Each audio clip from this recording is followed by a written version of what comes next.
Hi guys, it's your girl indiebombdotcom. Welcome back to my channel, and if you're new here, welcome, and make sure you hit subscribe. Yes, please. That would be nice of you. So today I'm going to be talking about how I paid for PA school. Now, I get this question a lot actually, and I do want to make a disclaimer. Just because I did it this way does not mean you have to do it this way.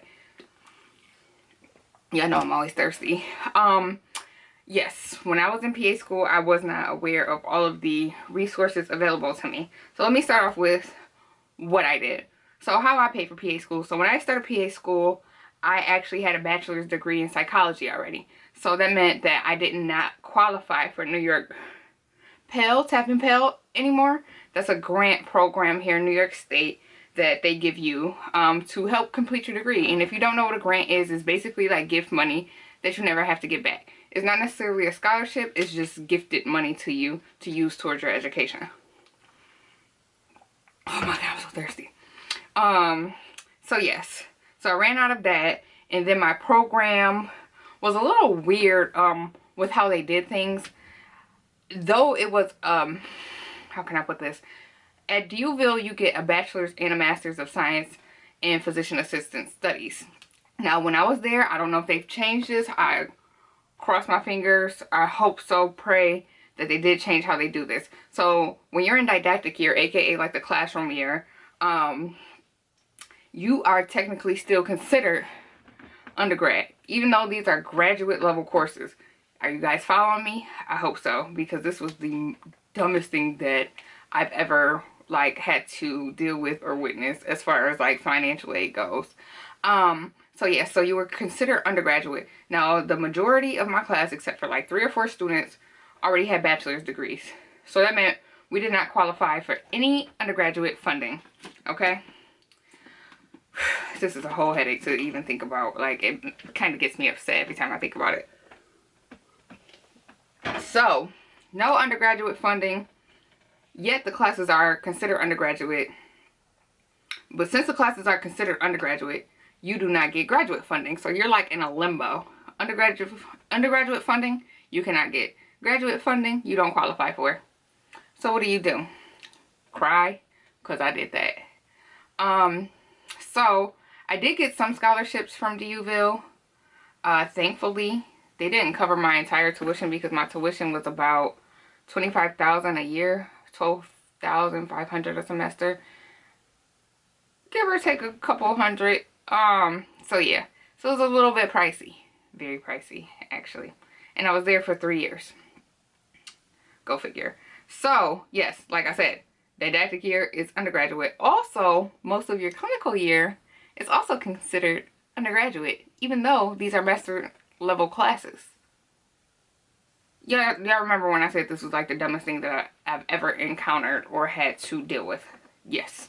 Good Lord. So, the last 6 months of rotations are considered graduate level.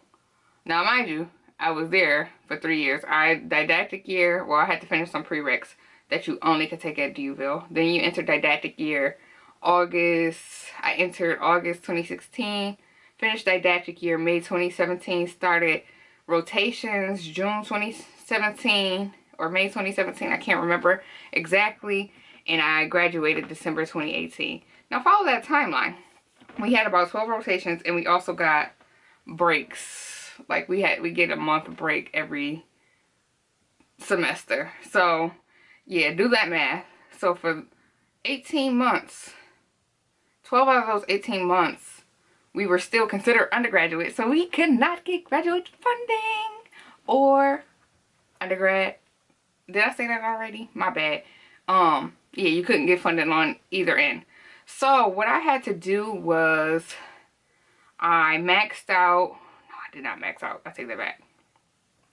I applied for like some random scholarships at the school, which I should have gone to your good old friend named Google.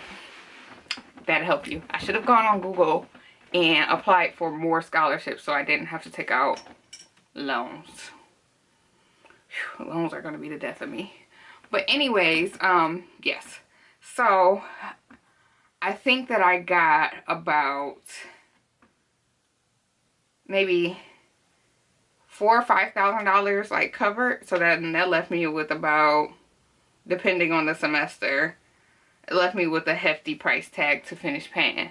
So at the time, I had nobody to co-sign for me to do this, and I do not suggest taking out private loans unless you absolutely positively have to. I took out private loans. Now, also in PA school, they don't encourage you to work. Some programs make you even sign a contract. I'm always thirsty. Some programs make you even sign a contract to abide by those rules of not working while in PA school. So you also need money for living expenses. Now, thankfully, I was able to live at home with my grandma, which I still do, but don't judge me. Your girl is trying to move. I am moving out of town, so it makes no sense to move out of town when I could just save my money. So yeah, so I didn't have to pay rent, but I had a car note, phone bill, car insurance, groceries, clothing, miscellaneous money to hang out with my friends, or just different stuff, gas, etc., etc. So I took out more than what was needed to cover my tuition to live. So I basically paid for PA school off of like what I got from the school, a few scholarships, and a lot of private freaking loans. Okay. Now, again, if you can avoid private loans at all costs, please do so. Please. So the last 6 months of PA school, I actually qualified to get like Direct Plus loans. Those are federal loans to pay for PA school, and then that's when I stopped using private loans. Alright, so from, was it June to November, December? I can't remember. But from the summertime to the time I graduated, I was able to use private loans. Now let's back up a little bit, because I know everybody's financial situation is different. Like I had some classmates who had 50% off their tuition because they came in as traditional students from high school. Go figure. But yet I have to pay $25,000 for the same a year for the same education. My school was full of it, if you can't tell. Yeah. So yeah. But there are options to pay for PA school aside from being stressed out and taking out freaking private loans. So, boom, I made a list. So there is a lot of free money available on the World Wide Web. www.google.com will be your friend. So you can go in the World Wide Web and type in scholarship for pre-PA students, scholarship for PA student, scholarship for black student, scholarship for Native American, scholarship because I lost my tooth, scholarship because I'm left-handed. There are so many scholarships out there. Okay, so please use that free money. I know it's a little bit time consuming to like write those essays, do those applications, but it literally costs you nothing to do that, and you get a reward in return. Please, please, please find those scholarships. Also look for grants. There are also private grants that aren't granted by the state. You can get private grants, okay? Get that free money, please. All right, number 2. There is something called ACLS Medical Training List of Financial Aid Opportunities. You can also look that up. That gives you links for grants, loans, and other forms of aid that can help you pay for your pre-PA and PA education. Okay, so that is ACLS Medical Training List of Financial Aid Opportunities. Another option, for those of you who are blessed enough to have this option, ask your family, your spouse. I'm not sure if you could really ask your friends. Your friends might be broke too. You know, us millennials. Whew. I don't know about asking your friends unless you got some pretty rich friends. But yes, ask family members for help. Ask them to, maybe you guys can fundraise You can do crowd fundraising. I don't know how far that may go. Like, you know, GoFundMe, people do it. Y'all remember the little 9-year-old boy? They raised about $300,000 for him. I need something like, at God, I see what you've done for others. Please do it for me. You know what I could do with $300,000 right now? Do a lot. But anyways, yes. There are opportunities. You can also apply for like sorority and fraternity scholarships. Those will help a lot. You can also contact the career or job placement center of your undergrad to help find scholarships for alumni. I didn't know any of this. Like, I did my research on this to make this video, and I did not think about that. I really wasn't concerned about paying for PA school before I started PA school. I have to take things one thing at a time. If I do too much, I get overwhelmed. Y'all see, this is my bottle from work. Y'all see my name say Beyonce. Period. Pooh. You know, they call me Beyonce at work. So yes. You can possibly even talk to your job. Like, if you have a job that's in the health field already, they may do tuition assistance. Or even if you have a job that's not in the health field, they may do tuition assistance. So even if it's $250, I don't care. Get that $250. That's $250 that does not have to come out of your pocket, or $250 that you won't need in private loans. Okay. And lastly, you can contact the National Health Service Corps. So they pay for your tuition, they give you a stipend, and they pay for your expenses, all in the fact that you have to dedicate at least 2 to 4 years as working as a PA for them once you graduate.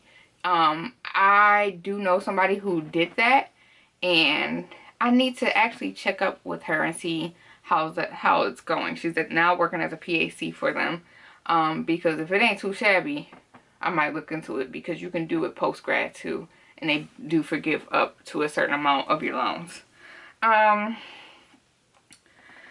So, like, this is an important tip. Paying for PA school definitely demands that you apply to PA school early so you can start to get your ducks in a row, as my mom would say. Like, for instance, those scholarships and those grants, that free money can't always be rushed. There's deadlines for applications, deadlines for recommendation letters, deadlines. So you want to get started as early as possible, to basically maximize your chances of getting as much money as you can, because PA school is expensive. School is expensive. They need to forgive these loans. And I got something for you hackers. Y'all hacking everything but, like, Sally Mae, Capital One. Hack what matters. Stop hacking Target and OnlyFans. Hack freaking, like I said, hack the student loans. Dang, help us. Help us out. So yeah, those are just some of my tips that I found online with paying for PA school. Let me make sure I didn't miss anything in my notes. Like, I do have a friend that definitely suggests maxing out your loans. It worked for her. She's still in PA school. She graduates this year. Her name is Jay the PA, if you don't know her. You can add her on social media, on Instagram, and she is the founder of the PAC, aka Physician Assistants of Color, LLC. So yes, she might suggest maxing out your loans. I didn't know her when I was paying for PA school. Had I known her, I would have done that, because you can take that money that you don't need to pay for school and your expenses, you can take that money and invest it and triple and quadruple your money. You can flip it. Okay? I wasn't aware of this stuff when I was in PA school, so that's another tip. So if you're going to take out loans, you can max those loans out. Invest that money, double your money, triple your money, quadruple your money, and you'll be able to pay your loans back tenfold, you know? So, like, personally, I'm not in a rush to pay off my loans unless I get me a little zaddy that write me a little check to pay off those loans. I'll pay them off and live my best life. But in all seriousness, I'm really not in a rush, because I keep them in good standing. But to pay them off for what's out of my money, like my little $1,000 every month. That's very depressing. Yeah, because when I go to buy a house or I go to buy something, they see that I'm rushing, like I'm putting all this money towards loans. How am I going to finance or pay for other things? Like a home, like a mortgage, or like the car that I want. How am I going to afford that car note or any other assets that I want? A car is not an asset, it's a liability, but I do like nice things. Or if I want to get a business loan, you know, just stuff like that. So I'm really not in a rush to pay them off. But I hope this video helped you guys in some way. I hope that you like, you comment, you subscribe, tell a friend to tell a friend to tell a friend about your girl, indiebombdotcom. And shout out to Nuri for doing my hair.